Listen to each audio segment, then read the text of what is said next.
নমস্কার দর্শক বন্ধু, আমি দশভুজামা ব্লগস আরও একটা গুরুত্বপূর্ণ ভিডিও উপস্থাপন করতে চলেছি।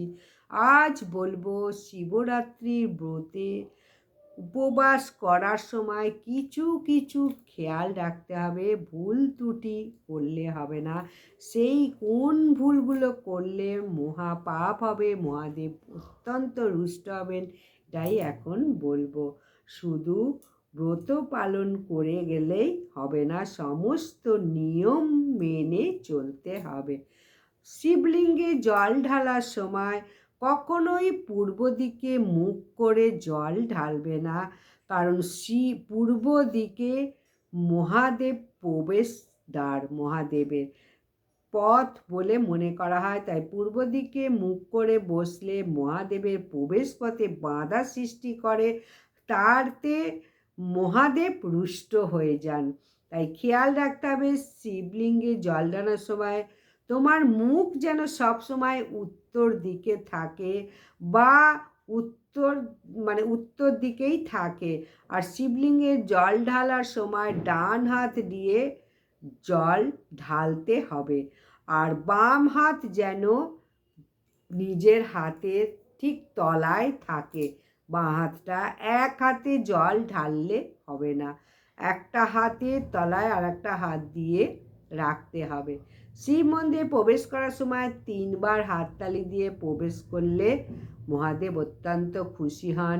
ঘরে ফিরে আসার সময় ভুলেও মন্দিরের ঘন্টা বাজাবেন না, প্রথমে বাজাবে, ঢুকেই মন্দিরে ঘন্টা বাজাবে। উপবাসের আগের দিন নিরামিষ আহার অবশ্যই করতে হবে শিবরাত্রির ব্রতে। আর ভোরবেলায় ঘুম থেকে উঠে যাওয়া ওদিনকে অবশ্যই উচিত। ব্রহ্ম মুহূর্তে উঠে অবশ্যই গঙ্গা করে স্নান করে শুদ্ধ বস্ত্র পরে উপবাসের সংকল্প নিতে হবে মহাদেবের কাছে। মহাশিবরাত্রি রাতে জেগে শিব চর্চা করলে শুভ ফল মেলে।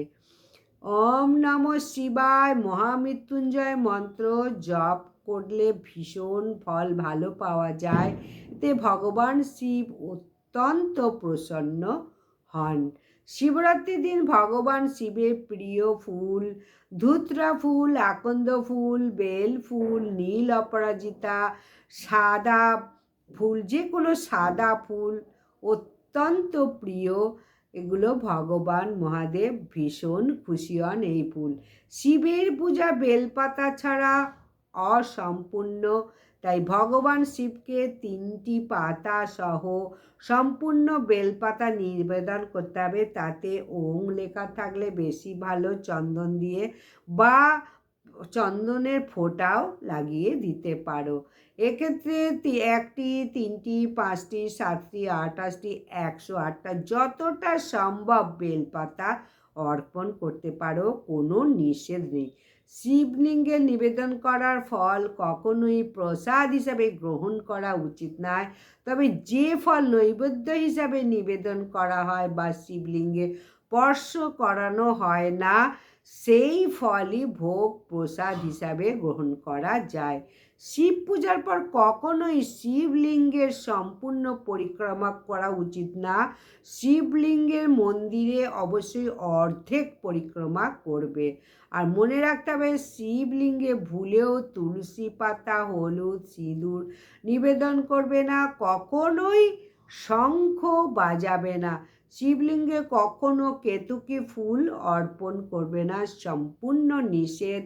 এছাড়া ভগবান শিবের পূজায় শঙ্খের জলও কখনো দেবে না।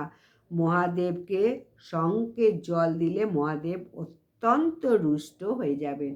মহাশিবরাত্রি শুধু উপবাস ও পূজার তিথি নয়, এটি আত্মশুদ্ধির একটি সুযোগের দিন। যারা নিষ্ঠার সঙ্গে মহাদেবের আরাধনা করেন এবং অবশ্যই মহাদেবের মন্ত্র উচ্চারণ করেন, তাদের জীবনে সুখ, শান্তি, সমৃদ্ধিতে ভরে ওঠে। তাই প্রত্যেকে বলবো মহাশিবরাত্রি ব্রত শুধু করলেই হবে না, কিছু নিয়ম মেনে চলতে হবে। মহাদেবের মাথায় কখনো তামার পাত্রে জল অর্পণ করবে না, প্লাস্টিকের পাত্রে জল অর্পণ করবে না, এবং কোনো রকম মানে অখণ্ড আতপ চাল নিবেদন করবে। ভাঙা আতপ চাল দিলে মহা অঘটন হতে পারে, অনর্থ হয়ে যেতে পারে। তাই যখন পূজা করবে একটু শ্রদ্ধার সঙ্গে, ভক্তির সঙ্গে, নিষ্ঠার সঙ্গে পূজা পাঠ করো। পূজা পাঠটা একটা ছেলে খেলা নয়, খুব সুন্দর করে ভক্তি ভরে নিষ্ঠার সঙ্গে পূজা করতে হয়, তাহলেই মহাদেব খুশি। তুমি বিশেষ কিছু আড়ম্বর করো আর না করো, মহাদেব তোমার মনের ভাব, ভক্তি, নিষ্ঠা এটাই দেখে। যে কোনো ঠাকুর এটাই দেখে। তুমি কি বড় ফলটা দিচ্ছ, অনেক বড় সুন্দর সুন্দর জিনিস দিচ্ছ, আর মনে অহংবোধ রয়েছে, এই রকম মানে মানুষের পূজা পাঠ কখনো মহাদেব গ্রহণ করে না।